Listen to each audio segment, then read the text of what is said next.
5 seat ले लो और हमारे साथ गठबंधन के अंदर शामिल हो जाओ और साथ मिलकर चुनाव लड़ते हैं, बीजेपी को उखाड़ कर फेंकते हैं, सत्ता से हटाते हैं और हम सब मिलकर जो है महाराष्ट्र के अंदर सरकार बनाते हैं। इस तरीके की कुछ खबरें, इस तरीके की कुछ बातें सियासी गलियारों में बहुत तेज़ी के साथ फैल रही है, लोग बातें कर रहे हैं। बेसिकली खबरें ये निकल कर आ रही है, लोग इस तरीके की बातें कर रहे हैं कि AIMIM को ये ऑफ़र दिया गया था MVA की तरफ से कि भाई 5 सीट आप ले लीजिए और हमारे साथ जो है वो गठबंधन के अंदर शामिल हो जाइए ताकि बीजेपी को सत्ता से हटा सके। और उसके बाद ये हुआ कि AIMIM के जो अध्यक्ष है इम्तियाज़ जलील साहब, उन्होंने कहा कि हम 5 सीट नहीं लेंगे, हम 28 सीट जो है ये 28 सीटें हैं और उनको एक सूची थमा दी गई और उन्होंने कहा कि हम 28 सीटों पर ही चुनाव लड़ेंगे, ये 28 सीटें हमें दे दीजिए, इससे ज़्यादा हमें नहीं चाहिए। और अब जो है मामला पेंडिंग में चला गया है। अब जो मामला ये देखते हैं कि क्या उधर से रिस्पॉन्स आता है,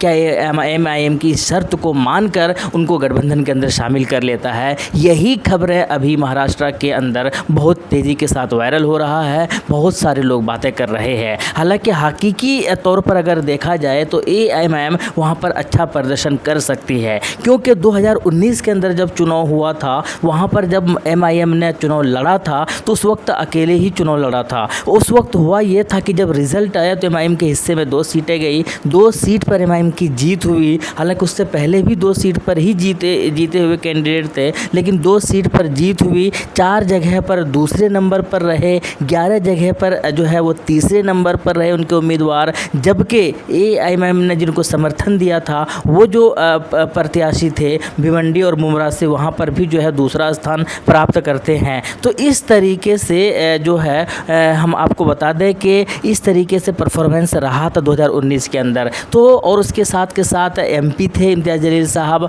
यानी कि औरंगाबाद के कई सारे विधानसभा सीट जो है वो कहीं ना कहीं इम्तियाज़ जलील साहब के हाथों में है, उनके पास है वो चीज़ है कि वहाँ से वो विधानसभा सीट जीत सकते हैं। तो ये सारी ताकतें देखकर इनको ऑफ़र किया गया था, ऐसा लोग बातें कर रहे हैं। हालांकि इम्तियाज़ जलील साहब ने जो कहा है वो मैं आपको बताना चाहता हूँ। इम्तियाज़ जलील साहब ने ये कहा है कि मैंने जो है मीडिया के ज़रिए उन लोगों को ये प्रपोज़ल दिया था अब से कई महीने पहले, और उनको कहा था कि भाई हमको भी गठबंधन के अंदर शामिल कर लीजिए ताकि महाराष्ट्र से बीजेपी को हटा दें, सत्ता से उखाड़ कर फेंकें और हम सब मिलकर यहाँ पर जो है मिलकर सरकार बनाएं, कई महीने पहले। उसके बाद उनके कई सारे नेता ने जो है कहा था कि मीडिया के ज़रिए इस तरीके का प्रपोज़ल नहीं दिया जाता है, अगर उनको गठबंधन के अंदर शामिल होना है MIM पार्टी को तो वो डायरेक्ट हमसे बातें करें, वो लिखित में दें। उसके बाद इम्तियाज़ जलील साहब ने लिखित में भी दिया, कांग्रेस के खेमे में भी दिया, और भी दूसरे जो उस गठबंधन के अंदर शामिल है उनको भी लेटर भेजा गया।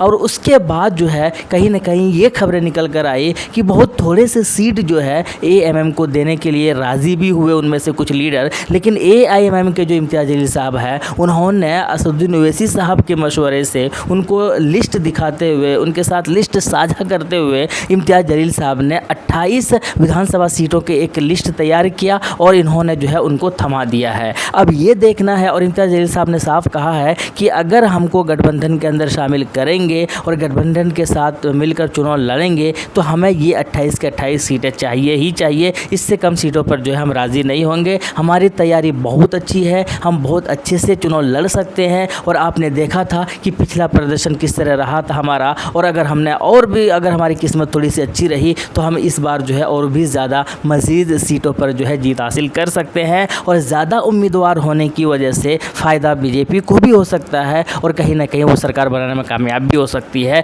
तो इस तरीके का जो प्रपोज़ल है, इस तरीके की जो चीज़ें हैं वो AIMIM ने जो है रिप्रेजेंट किया है। अब देखना ये है कि MVA वाले जो लोग हैं उस गठबंधन के अंदर जो नेता है, लीडर है, वो लोग इनके प्रपोज़ल को एक्सेप्ट करते हैं या नहीं करते हैं। याद रहे कि इनके ऊपर भी बहुत सारे एलिगेशंस लगाया जाता है, इनको यानी MIM को जो है वो बीजेपी की बी टीम भी कहते हैं। बहुत सारे लोग इनके ऊपर जो है तीखी प्रतिक्रियाएं भी देते हैं कि ये पार्टी सीधे तौर पर बीजेपी के लिए काम भी करते हैं। तो इस तरीके से अब ये देखना बड़ा दिलचस्प होगा। लेकिन एक अच्छी चीज़ ये है कि इम्तियाज़ जलील साहब का जो है एक स्वभाव और एक जो पॉलिटिक्स करते हैं वो बड़े अजीब और अच्छे किस्म के पॉलिटिक्स करते हैं, राजनीति करते हैं। उनका एक अच्छा छवि है औरंगाबाद के अंदर, महाराष्ट्र के अंदर, इससे उनको फ़ायदा फ़ायदा मिल सकता है, क्योंकि उनके छवि ही की वजह से जो है बहुत कम मुस्लिम वोटर्स के बावजूद भी जो है वो एमपी बन जाते हैं। तो वो सबको साथ लेकर चलने वाले नेता है,